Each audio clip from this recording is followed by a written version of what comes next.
welcome to a brand spanking new episode of the Pirate Monk Podcast. Smack, smack, smack.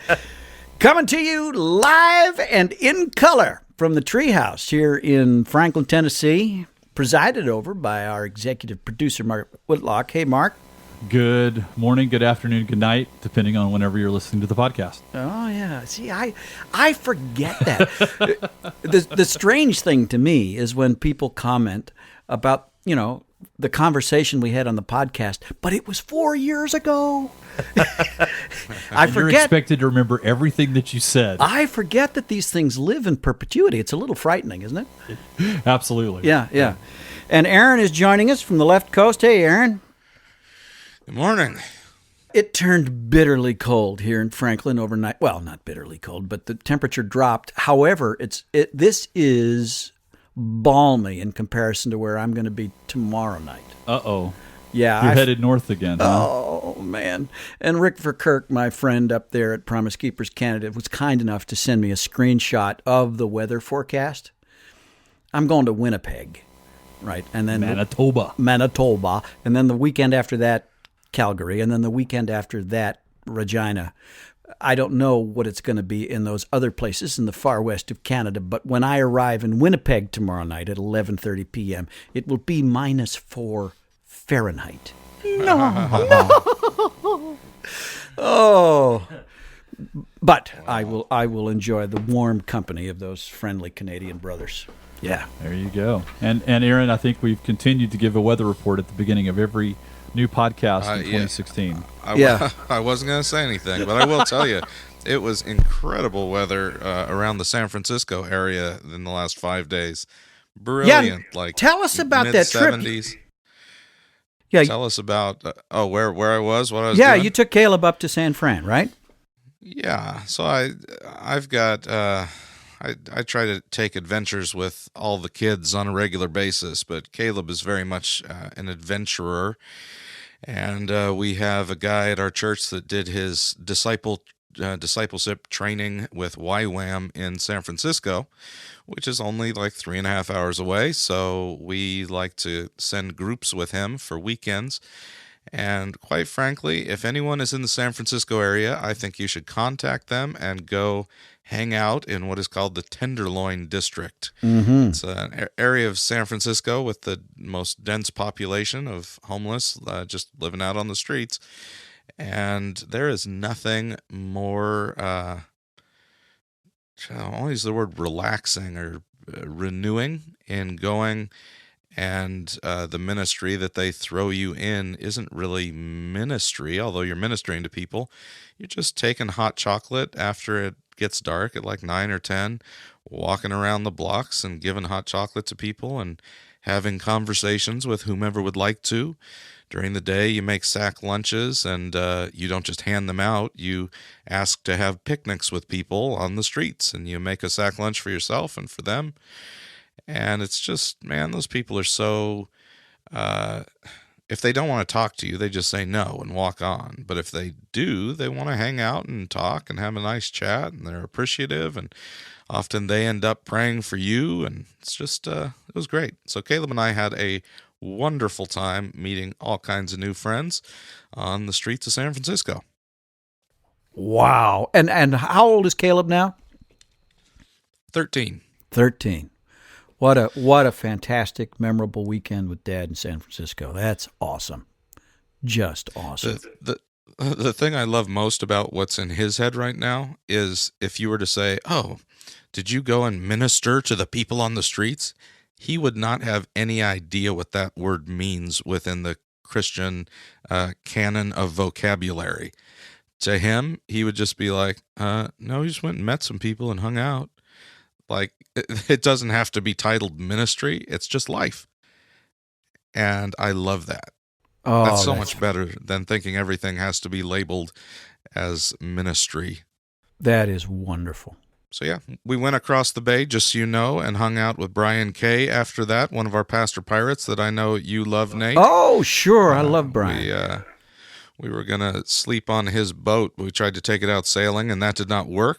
But we did just hang out and acted piratey with him because his wife was out of town. Oh, okay. Yeah, that makes the perfect pirate get-together, then it does. It does. So what else is going on in your world besides going to freezing places and doing freezing things? Well, we got some exciting planning and dreaming that we'll get to a little later in the podcast with our guest. By the way, let's just go ahead and say it. We got my Silas in the house. David Hampton is here.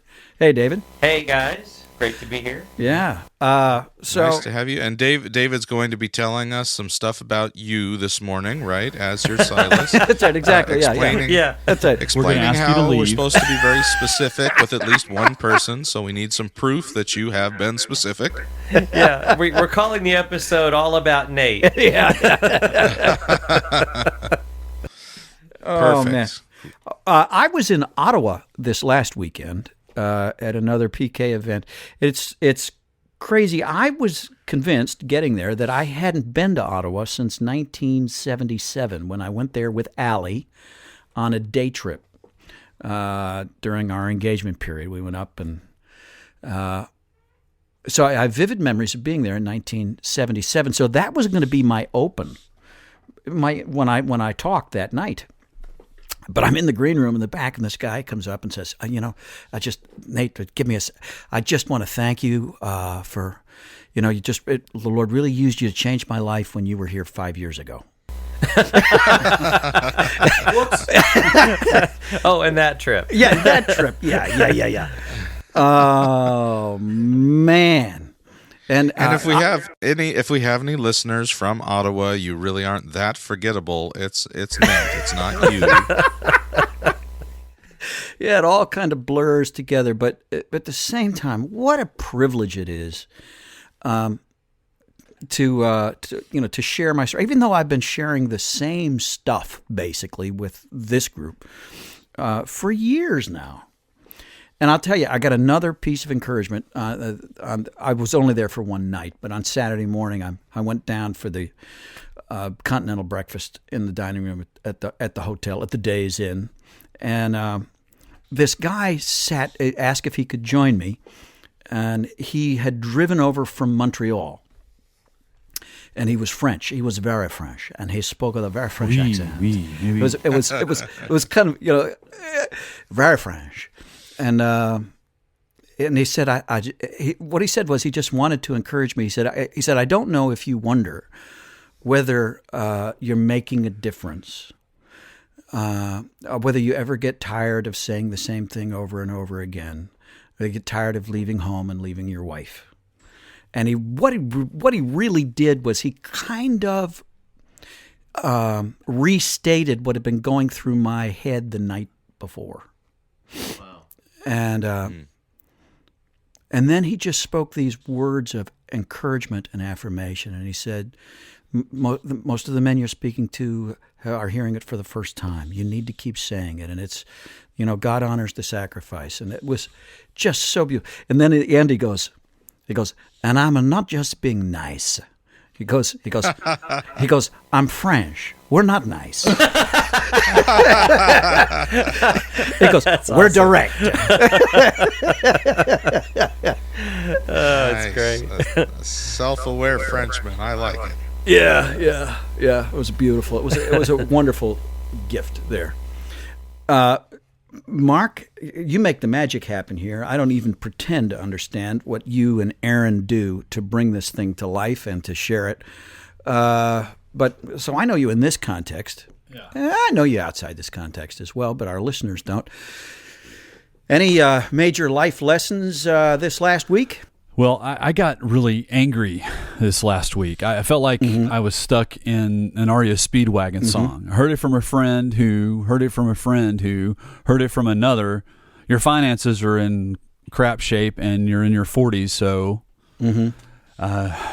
anyway, the implication of all of this gossip that was going around is that guys in their 40s can't change. Oh, wow. That it's impossible, that our ways are set, our grooves are set in our brain, and we're just not going to change our patterns. And I know, looking around this table and thinking about Aaron in California, that all of us have faced pretty amazing things and have had to change. Yeah. I'm a dramatically different guy than I was 2 years ago, than 5 years ago. Yeah. And I've still got a whole boatload of stuff that I've got to change. Yeah. But I'm making forward progress. But the gossip, so to speak, Yeah. this opinion of this person really hurt. Mm-hmm. That's a hard thing. And I think that is going to kind of swing into what we talk about with David. Wow. That's so are you going to talk to that person about it, or what's your plan there, Mark?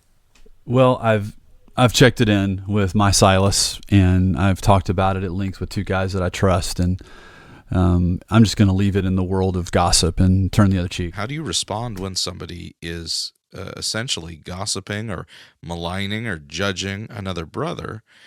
And I think people need to know it's really simple as Christians, that there's this quick question of, hey, I appreciate you warning me because you care about me.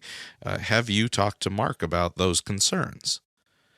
And that's kind of the first question. Whenever somebody's gossiping, this really falls into the category of gossip, which I usually define as giving new information to another person that is damaging to another person's reputation. And that's what they were doing. And so I would have loved it, and I don't blame this person for not doing it, but I would have loved it if they said, hey, have you talked to Mark about this? And the answer would have been, well, no, but they already know the issue, whatever. And it's like, okay, hey, do you want me to go with you so we can talk to him about this? At which point the other person usually says, well, no, I don't want that. You say, well, okay, I think that's pretty important, but all right. And that usually ends the conversation. Or if you want to be really have a lot of fun, then say, oh, that's really good. Hold on 1 second. And then actually dial the person they talked about, put them on speakerphone, and say, hey, I'm here with this person, and I think they were talking about some stuff because I think they wanted to talk to you and wanted my help with that. So we got him here. You're on speakerphone. And so go ahead, so-and-so. I can't see very many people doing that, but I can see you doing it, Aaron. Yeah. Yeah, I have done that so many times, and it is always so good. And the person usually gets a little flustered at first, and they're confused, and they say, well, I was just, I think this is going on, and then it becomes like the conversation. But at the very least, if people don't feel like they can do that, to hand it back to the person and say, have you talked to this person, puts them in the position of realizing, oh, I'm telling you all the thoughts of my head against another brother, and no, I'm not talking to them about it, so I am well outside of the realm of how we love each other in Christ in the body. So everybody can do that. I think that is going to kind of swing into what we talk about with David when we come back. We'll be back in a few minutes with our guest, David Hampton, here on the Pirate Monk Podcast. I've been the prodigal, running from the love that waits for me at home.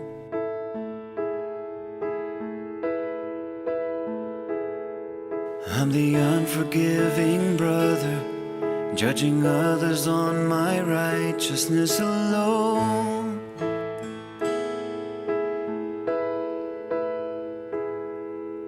My shame gives way to unbelief, and my pride just plants these bitter seeds.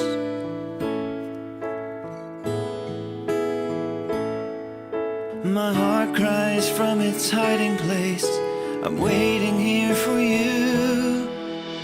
Take my heart and turn it to a thing of beauty. Take my mind, clear the dust away as you renew me. Take my eyes and turn my gaze to see your grace anew.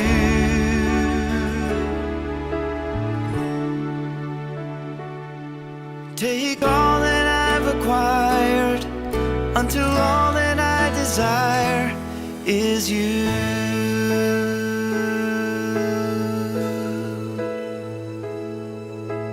When I fall, you will renew me. When I run, you will pursue me. hide me in the shadow of your love. When I fall, you will renew me. When I run, you will pursue me. Hide me in the shadow of your love.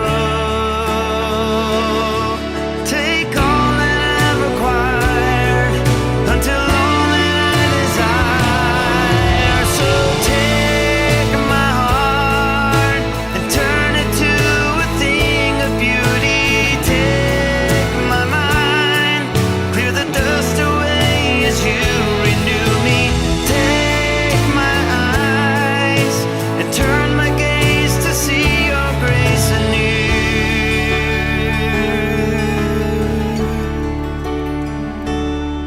Take all that I've acquired until all that I desire is you.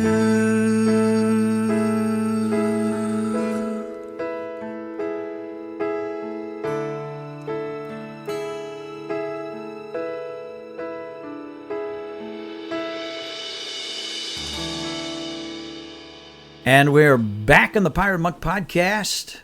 What a privilege today to have with us a guy who I see every Wednesday at 8 a.m., a dear friend and been a friend for more than a decade now. Yeah. One of the very first. Were you at the first? You were. I was. You were at the first meeting of the very, Samson very Society. first. Oh, that's right. Wow. Yeah, Neat. when we desecrated the women's parlor. How have we not hung out? I feel like I knew all those originals. You didn't come to San Luis, did I you? did, yes. We've probably met. You were there. I was there, yes. Man. It's been 10 years Okay. since we took 25 pirate monks from Franklin out to the Central Coast of California at Aaron's invitation, and had a great weekend, didn't we? Yeah, that was an amazing time. Yeah. That was- And you were. Man, I need a picture now. I feel bad. Hey, David, I'm sorry that I just said you weren't there. I totally remember. You were like the gem of that weekend. I'm so glad you were there. Yeah, it's all coming back. That's right. I was the gym one. That was me. The shining jewel among the rubble.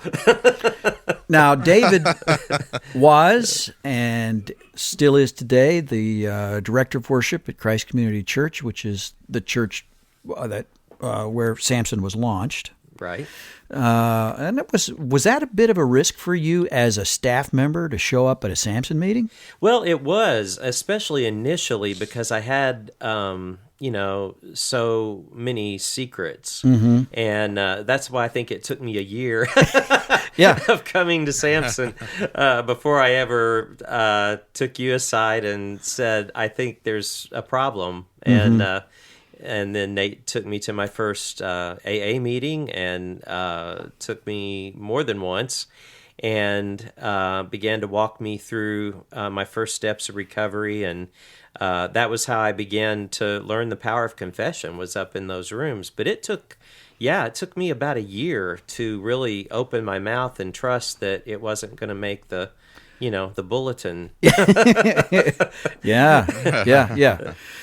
And then, by the way, David Hampton probably has written some of the worship music you know. He's also a blogger and an author and working on a new book that really, as he and I were talking a few weeks ago, sparked the idea for this conversation, this podcast, and I think an event that we really need in the Samson Society. So, David, as I recall, we talked about how many great programs there are now to get guys into recovery. Right. There are treatment centers that you can go to dry out, no matter what your addiction is. There are groups that are, but especially, and weekends, and Samson Society for years has done the 48 Hours of Frankness weekend, which has been a gateway for a lot of guys. Confession for the very first time opened the door to this marvelous new experience. But not that many really instructional events, instructional times that set us up for what comes after what the alcoholics call the pink cloud, Right. that beautiful period of early recovery when everything is bright and shiny. Right. Right.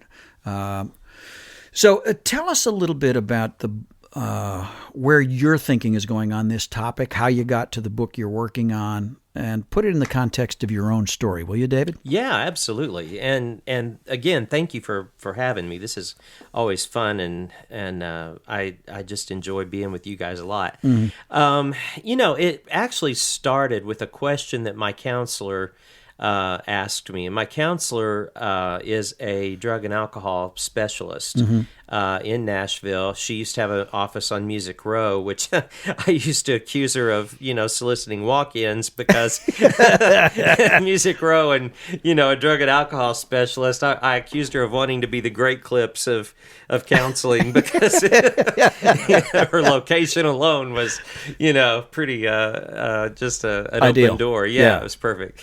But she's very good, and she used to run a treatment center here, and you just can't get anything by her, very, very long. And she asked me one day, this was back when my wife was still living and had just gone into hospice care. And Tricia had been in hospice care for a bit, and my wife had suffered for many years with MS, and the last 7 years of her life or so was basically, those years were spent in a hospital bed at home, and we were caring for her at home. And when she entered hospice, my counselor asked me one day, she said, "Are you preparing yourself for the anxiety that you're going to experience after Tricia passes?" And I said, "What? Anxiety? No. I mean, I'm going to be grieved. I'm going to be relieved, probably on some levels. I'm going to be sad. I'm going to be a lot of things, but I'm not going to be anxious, Marilyn, because this is hellacious. Watching her suffer, her suffering. When that ends, I can't imagine anxiety being anywhere in the top 20 things that I'm going to experience." Right.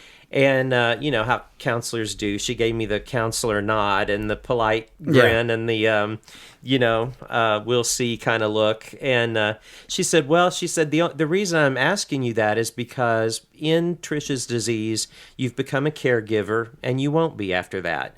And her disease has given you something to hide behind in a certain sense, because you've not pursued things that maybe you would have pursued, but it's been because Tricia was sick. It's been because you were needed at home. You've had things you thought maybe God had put in your heart to do, but you didn't approach them. You didn't, embark on them because it was all part of this taking care of Tricia theme that has dominated your life for a long time. And she said, I kind of think in some respect you've been able to hide behind the skirt of her illness a little bit. And I'm just wondering if you are prepared for what you're going to experience when you don't have that anymore. And so I was like, that's the most absurd thing I've ever heard. And sure enough, after Tricia passed away, I react quickly to things. I had the bedroom cleaned out. We donated her hospital equipment, bed, chair, so forth, to a hospice group. I had them come. She died on a Monday night, and I had them come Tuesday. Wow! And get it and clear the room out, which may or may not have been the smartest thing, but the room was really hard on me to be empty. And so I had that cleaned out right away. The next day, I got up about 4:30 in the morning. I couldn't sleep for some reason. I might have been anxious. And so about 4:30 in the morning, I went out to the garage and got the black garbage bags, and I just started clearing out her closet. And I cleaned out closets and pantries and our medical supply closet. And I went on a tear, and I took it all, to the garage, and some friends came and took it to Goodwill and donated some things to some care facilities and so forth. But all that to say is about day 4, her memorial service was on a Thursday, and Nate actually was part of that service. And we had the service on Thursday, and on Friday, my best friend said, I've got some bids to drop off to some people, but I basically got a free day. Why don't you ride around with me and we'll go to lunch? And I was like, that's great. So we hop in his truck and we drive around, and we have lunch, and at about 12:30, I just start looking at my watch. And I'm like, wow, I need to get home. And he's like, why? And I said, well, I don't know. But I need to get home. I am supposed to be at home. You know, somebody's supposed to have lunch. Somebody's supposed to be turned in their bed. Somebody's supposed to be changed. You know, all of that. So, but only nobody's there. Yeah. You know. And so I began to experience that in a lot of ways, and in a lot of different ways. And I always felt like I was supposed to be doing something else. But it reminded me of the way I felt when I quit drinking. Yes. And that's where I'm going with this, is that illness question that my counselor asked me about actually reminded me, and that's what she was concerned about. She said it's going to feel like it did when sobriety hit and life was 3 inches from your face all the time. And so I began to think about it, and I began to think, you know, we've prayed for years for God to deliver Trisha out of this misery. Yeah. And he did. Yeah. And he took her to heaven, and a miraculous thing happened. Yeah. In a way. And even though it wasn't the miraculous take up your bed and walk healing. But then I started to think about the take up your bed and walk healings and about recovery. Yeah. And how we've all experienced the people in our lives taking it very differently, in very different ways. And I began to think about what it was like when we read about these miracles, because the stories seem to end at take up your bed and walk, and the church stands up and claps, and that's what we pray for. Yeah. You know, we get in prayer circles, and we pray, God, heal this marriage, restore these people, restore this relationship, God, you know, touch so-and-so, and do all these things. We don't pray, God, reveal the resentments and the things that are, working against these people, and even if the marriage doesn't make it, heal their hearts. Yeah. You know. So David, let me throw out some examples for our listeners of what you're talking about. I have often thought about the rich young ruler. He gets sent away, or he goes away and doesn't follow Jesus, and there kind of is an assumption that, you know, he made that choice and that's what happened. Right. I've always wanted to believe that by the time Pentecost happened and the good news was spread around, that he finally understood what Jesus was talking about and became an amazing disciple. But we don't get that story. Right. We don't get the story of the lepers, those 10 lepers, 2 come back and give thanks. Well, how long were they lepers? Yeah. Their families assumed they were not going to just stop being a leper. That was unusual. Right. Who knows if their spouses had been remarried? Maybe there was a divorce that happened. Right. And they came back to a life that was in chaos. What about the men that blind Bartimaeus, or the guy that was born blind, and he spent his life as a beggar? Now he has sight, but he has no money. He's only been a beggar. He has no skills. Right. And what about the guy that you're talking about who picked up his mat and left? Yeah. And did his friends keep following him? Did they get frustrated with him when he struggled with the fact that he was healed and didn't know what life meant anymore? Right. So I think it's a wonderful thought as we read Scripture to not simply let the story end where Scripture leaves us, but consider we are experiencing so many of these similar things, but much of the story happens after the story ends in the gospel. Exactly, and that's perfect. That's exactly what I'm hoping we can explore in what I'm writing about, because those are the questions that I'm asking as well. That man that, you know, takes up his bed and walks, and one minute his friends are, you know, lowering him, you know, through a hole in the roof. Yeah. And the next minute he's rolling up his mat and walking out the door. I'm thinking, you know, well, maybe his mom, you know, has cared for him for how many years, and her role is no longer needed. Right. He's got to find a job, a way to support himself that he didn't have, you know, 15 minutes ago. Yeah.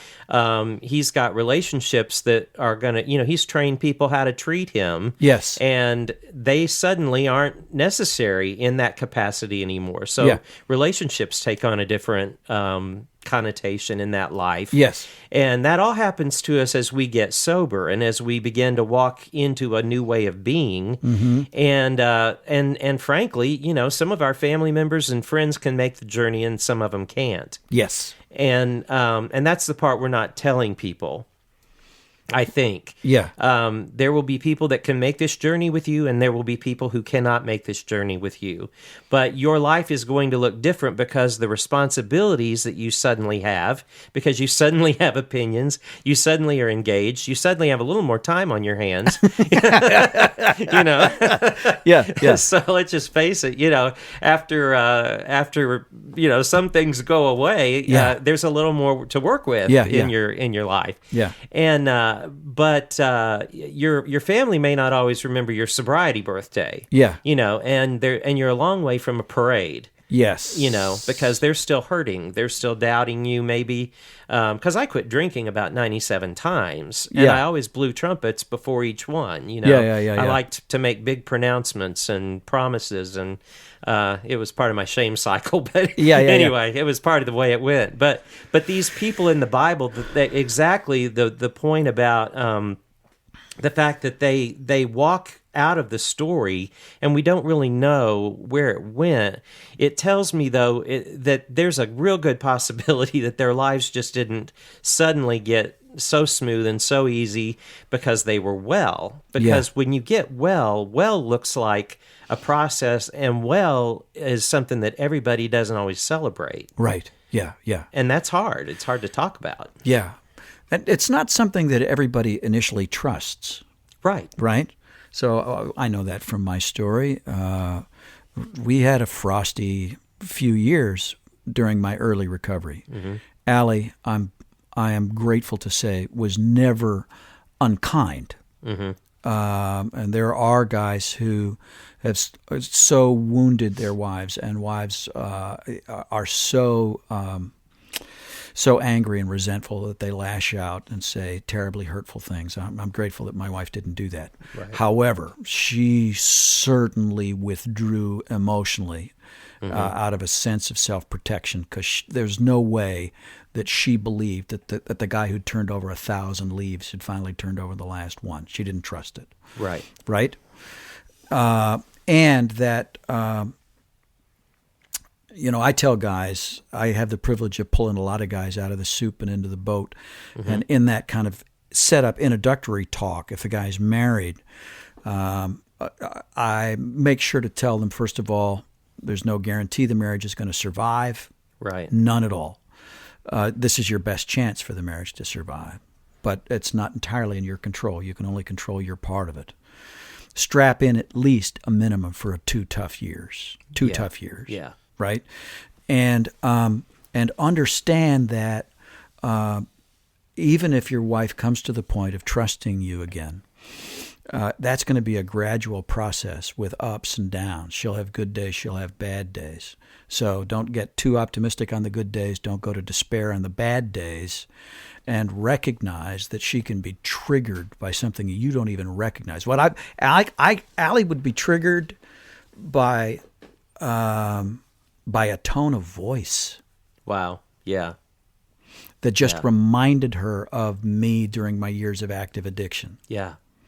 Or something would just come out of left field, a scene in a television show, or a movie soundtrack, or something comes out, or something she overhears, and boom, she's back in it. Yeah. And there was a part of me. It's really, really, really tough to remember that if you're married and you get sober, that's the best day of your life. But disclosure can, if your wife is not aware of what you've been doing, that's the worst day of hers. Right. Oh, so, and then. I did you have these unrealistic.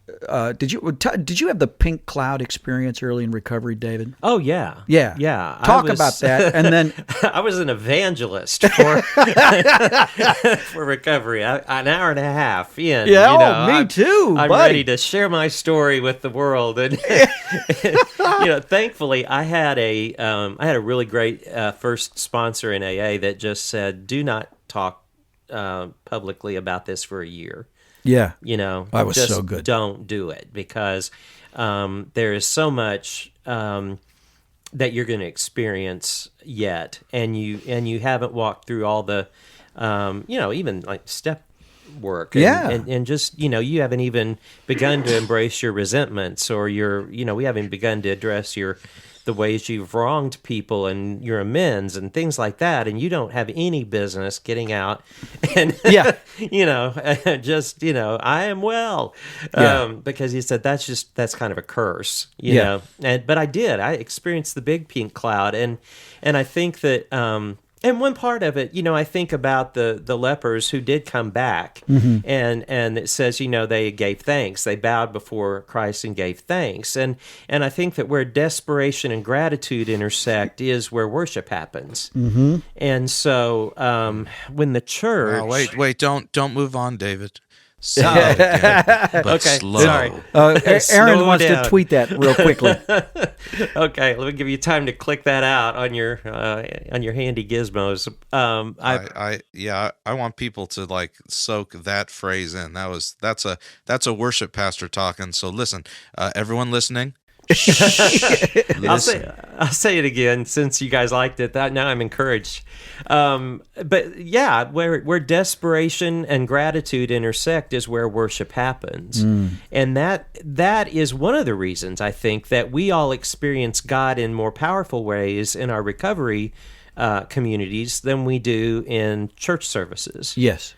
Because at my church, and I'm sure many churches, we're in an affluent community, and we're in a very well-heeled part of the Nashville area. And desperation, we've got enough churches in Nashville that we could export them and be, and if you don't like what's going on here, you can go somewhere else 15 minutes away or 5 minutes away, right? And get your itch scratched in another way. And so I don't know that we're desperate to be there, and that we're desperate for Christ to meet us, or to meet Him, or the Holy Spirit to bring us to that point, because we're too worried about not that I don't like the new lighting, or whatever, and or the worship music, Not that I've ever gotten emails about that. But, no.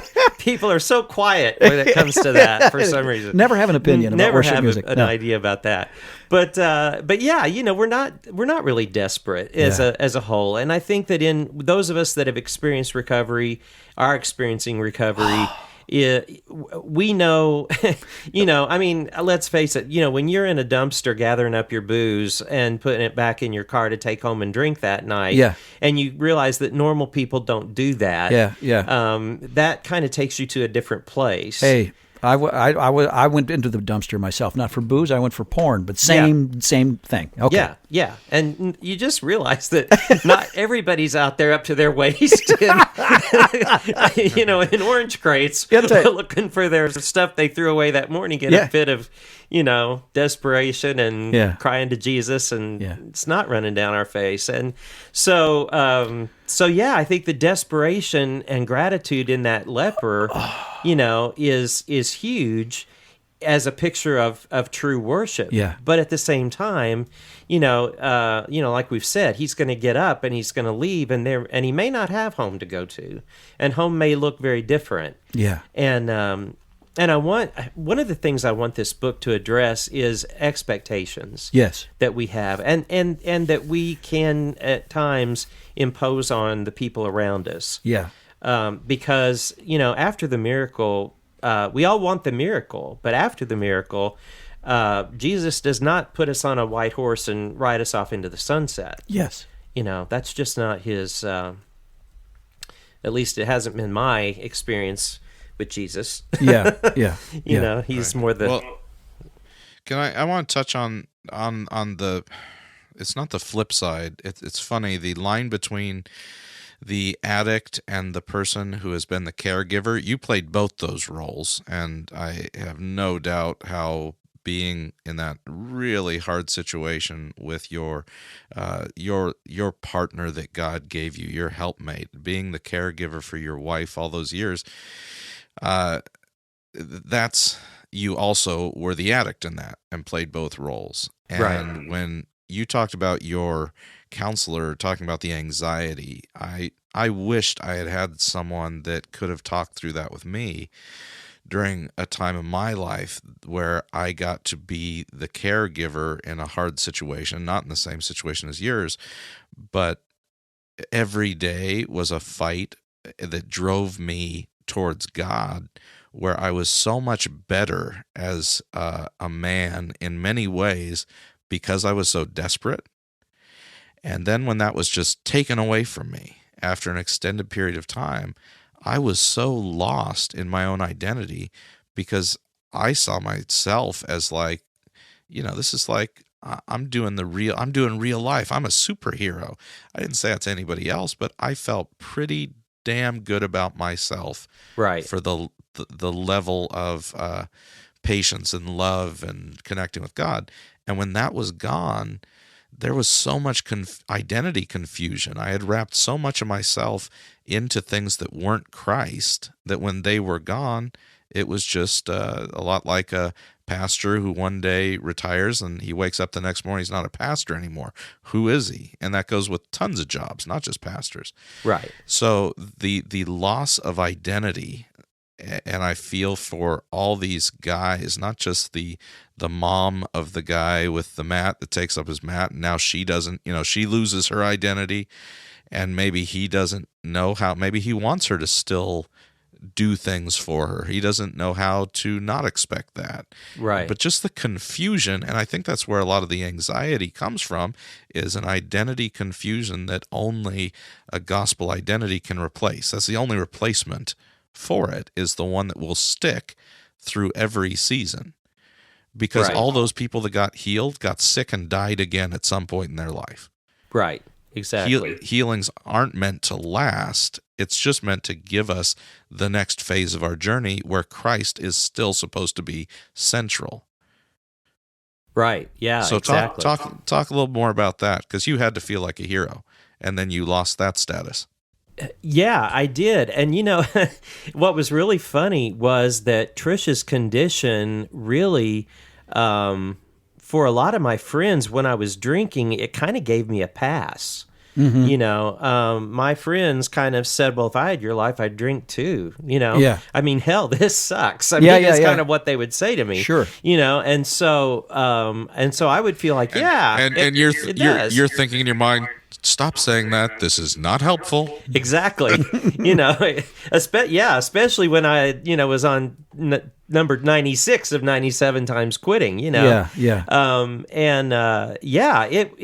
It sort of gave me a pass in a way, and on the addiction side. Right. But then you do feel like a hero, and you have an inflated idea of what you can really change, what you can really do. If I did this better, if I had done this right, if I had done this or that, you kind of take on your own little Messiah complex too. Yeah. And caregiving as a whole, gosh, it's a whole other conversation in a way, because it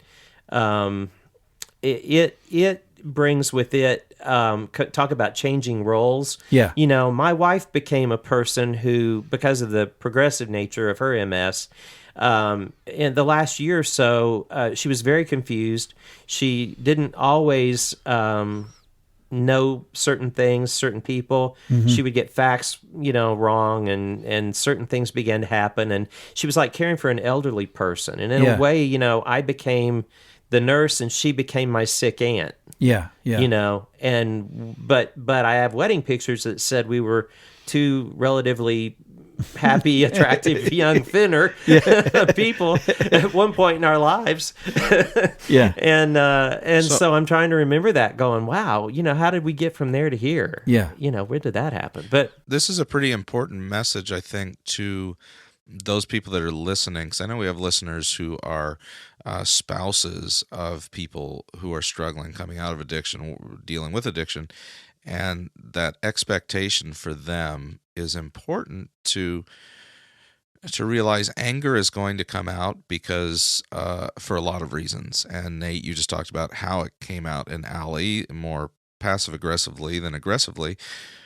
But just to realize a lot of that is grieving the loss of identity. Yeah.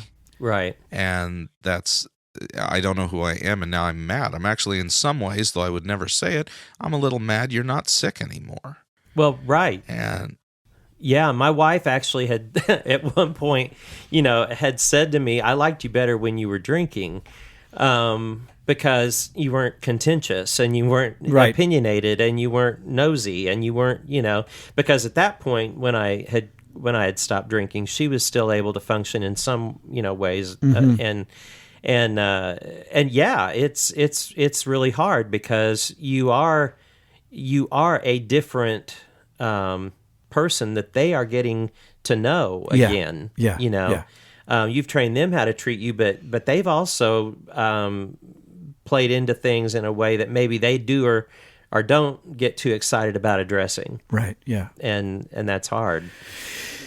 My experience, to me, this all plays into relapse. Mm-hmm. My experience is that because my expectations were so rosy during the pink cloud phase of early recovery, that I really thought that, it was clear sailing from here on out. Life was only going to get better. When difficulties arose, I was not prepared for them. And as the memory of the pain of my acting out faded, it became that lingering thought that I could get some relief by going back to that old drug source would eventually overtake me. And then the relapse would happen. Right.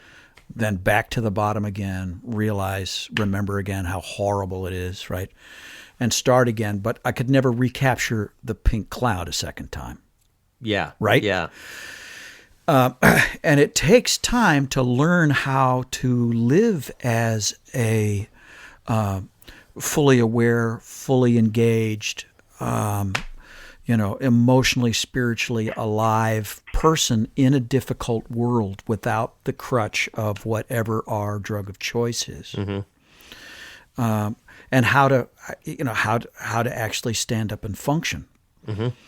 I got more help, and that's where, an ongoing relationship with an experienced person on that road has been, an absolute lifesaver. And I can't help but think I would have benefited from some more orientation on the front end. Mm-hmm. Yeah.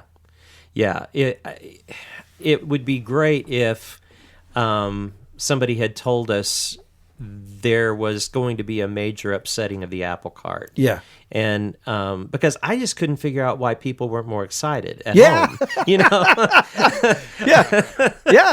I was really pissed off the year that it was my first sobriety anniversary, and I got up, and it was like it was my birthday. Literally my AA birthday. But I got up, and you would have thought it was like Christmas Day, I wondered where the cupcakes were, and maybe they made me a cake or something. And I finally, I rattled around all morning, and I finally said to my wife, I said, you know what today is? And she said, no, I don't. And I said, today is 1 year that I haven't had a drink. And she said, wow. Well, I'm just glad you're not doing it anymore.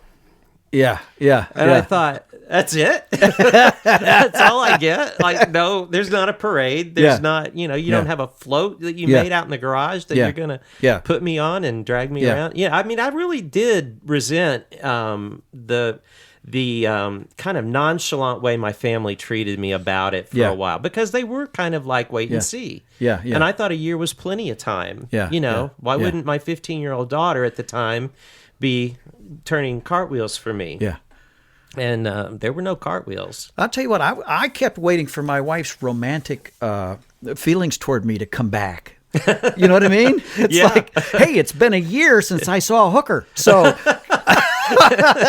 she was like, you. How is that not a turn on for you, honey? Yeah. And which aisle of the store has the card for happy 1 year without a hooker anniversary? Hallmark didn't do that.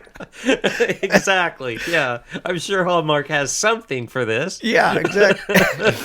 There's a marketing opportunity. That's true. Yeah. So what do you think, Nate? What do you think the next how do people engage this and start to work through the disappointments of expectations that they shouldn't have had in the first place? I mean, they were unrealistic in the first place, but now how do they take that next step of life and recovery with new expectations? Well, I have a few suggestions. First of all, pray for David that he'll really get inspiration and leading as he works on this book. I think it's going to be a very important book. Thank you. You've already got a contract on the book, don't you? I do. Yeah. Okay. Good. Yeah, and your working title is? The working title is After the Miracle. After the Miracle. Yeah. Also, in your Samson meetings and in your Samson conversations, bring it up. Let's get realistic, and especially with the new guys, because if we don't help calibrate the expectations of the new guys coming in, we can have unnecessary attrition.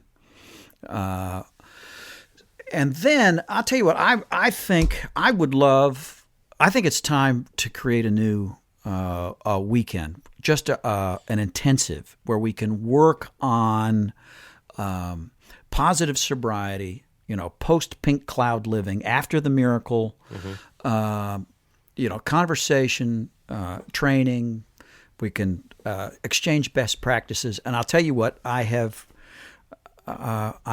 so convinced that we need to do this that I've made some inquiries and actually have already reserved a place to do it and reserved a weekend. Awesome. Okay, that's all we have is a place and a weekend. Don't have anything else in place. Don't have any place you can register. Don't have the plan fully. Or at this point, it's the germ of an idea, but I'm committed to doing it. Right. So that weekend is August 19th, right? August 19th, 20th, and 21st. Yeah, that's right. Okay. Okay. In Colorado. And Aaron, you're going to be there? We will both be committed to being there and leading this weekend. All right. Okay. And even though there is no way to register, we can certainly get emails of people saying, I would like to be at that weekend. And you know what? Give us their mailing Mark information is going to work and everything. it out. And their email.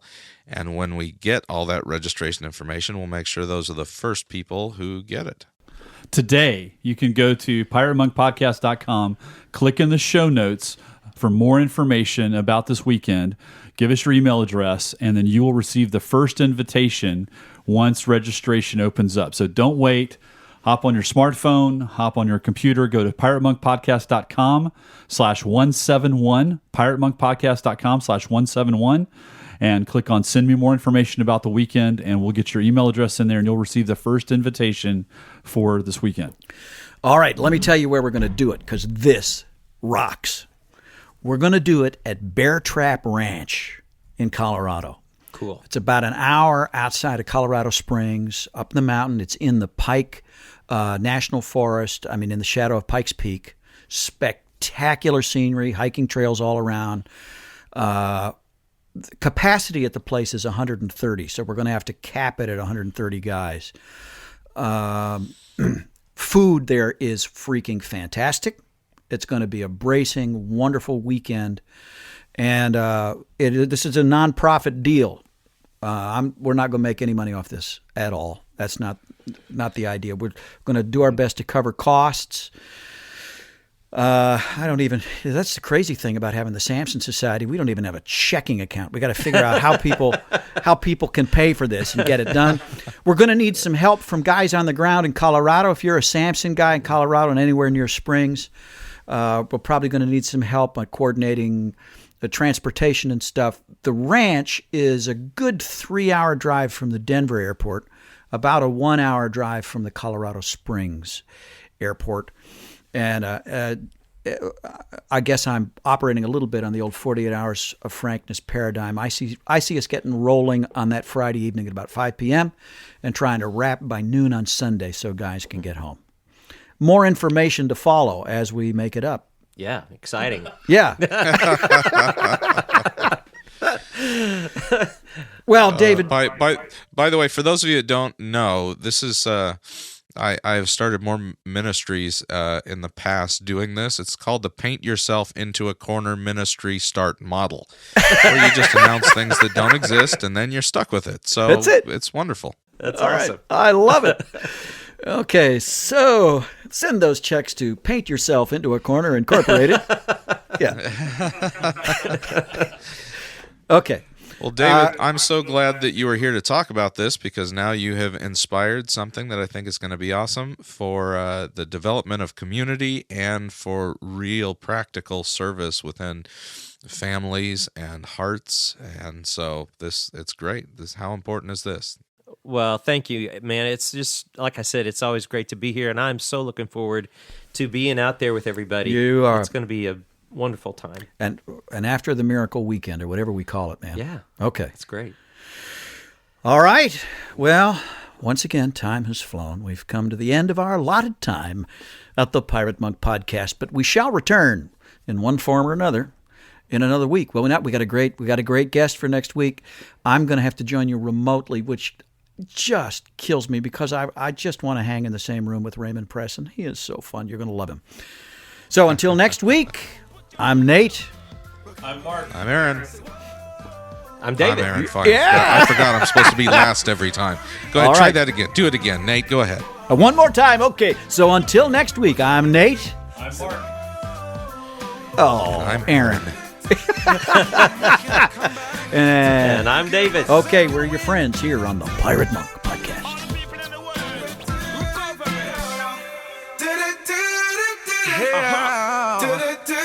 Oh, Coffee and Junior B, preaching recovery.